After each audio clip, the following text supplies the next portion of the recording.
আসসালামু আলাইকুম। সবাই কেমন আছো? আশা করছি ভালো আছো। আলহামদুলিল্লাহ আমিও ভালো আছি। বন্ধুরা, আমি এখানে একটু মুরগির মাংস নিয়েছি। এই মাংসটা আমি সুন্দর একটা রেসিপি করব। সবাই প্রথম থেকে শেষ পর্যন্ত পুরো ভিডিওটা দেখে নিও। এই মাংসটা আমি এমনভাবে রান্না করব, পরোটা বা সাদা রুটি সব কিছু দিয়ে খেলে অনেকটা ভালো লাগবে। বন্ধুরা, এখানে আদা আর জিরা বেটে নিছি, আর এখানে রসুন বেটে নিছি, এখানে কয়েকটা কাঁচামরিচ নিছি, আর এখানে আস্ত কিছু রসুনের দানা নিছি, এখানে এলাচি, দারচিনি, তেজপাতা, আর এখানে পেঁয়াজ কেটে নিছি। এগুলো দিয়ে আমি এই মাংসটা সুন্দর করে রান্না করব। তোমরা দেখতে থাকো আমি কিভাবে রান্না করব। এখানে আমি একটা বাটি নিয়ে নিলাম। এখন আমি মাংসটুক ঢেলে দিলাম। এখন মাংসটুক নিয়ে নিলাম। বন্ধুরা, সবাই একসাথে রান্না করি, এই জন্য আমি ঘরে বসে সবকিছু করে নিয়ে যাইতেছি।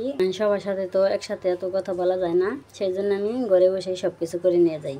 এখানে আদা আর জিরে বাটা দিয়ে দিলাম, আর এখানে রসুন বাটা দিয়ে দিলাম, একটু কাঁচামরিচ দিয়ে দিলাম, পেঁয়াজ দিয়ে দিলাম। পেঁয়াজটা আমি বেশি দেবো না, অল্প কিছুই পেঁয়াজ দেবো।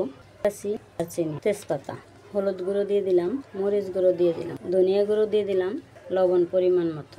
আর রসুনগুলো বন্ধুরা এখন আমি দেবো না, রসুনগুলো আমি পরে দিয়ে দেবো। এখন আমি তেল দিয়ে দিলাম। এখন আমি মাংসটা সুন্দর করে মাখিয়ে নেব। এভাবে আমি অনেক সুন্দর করে মাখিয়ে নেব।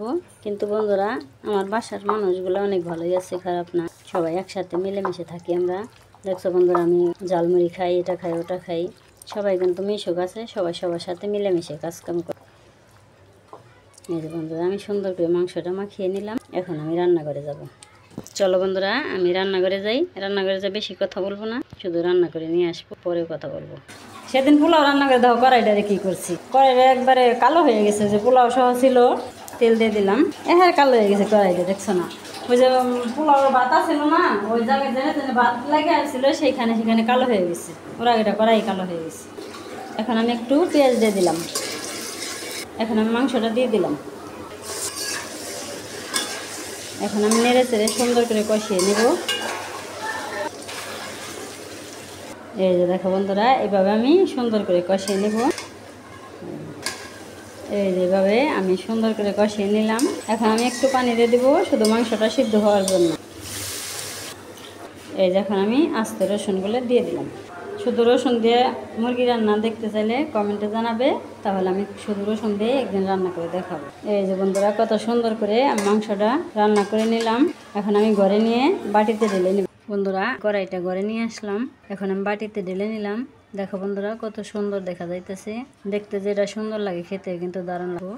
শুধু ভুনা ভুনা করছি, ঝোল রাখি নাই। তাহলে আজকে আমার এই মাংসের রেসিপি কেমন হলো অবশ্যই কমেন্টে জানাবে। আমার মতো এরকম কষা কষা করে রান্না করে, যেহেতু ব্রয়লার মুরগি, এরকম কষা কষা করে রান্না করে রুটি, পরোটা, ভাত দিয়ে সব কিছু দিয়ে খেতে পারবে, অনেকটা মজা লাগবে। আর এতক্ষণ ধৈর্য ধরে কষ্ট করে যারা ভিডিওটা দেখলে, সবাইকে অনেক অনেক ধন্যবাদ। বন্ধুরা, সবার সুস্বাস্থ্য কামনা করছি।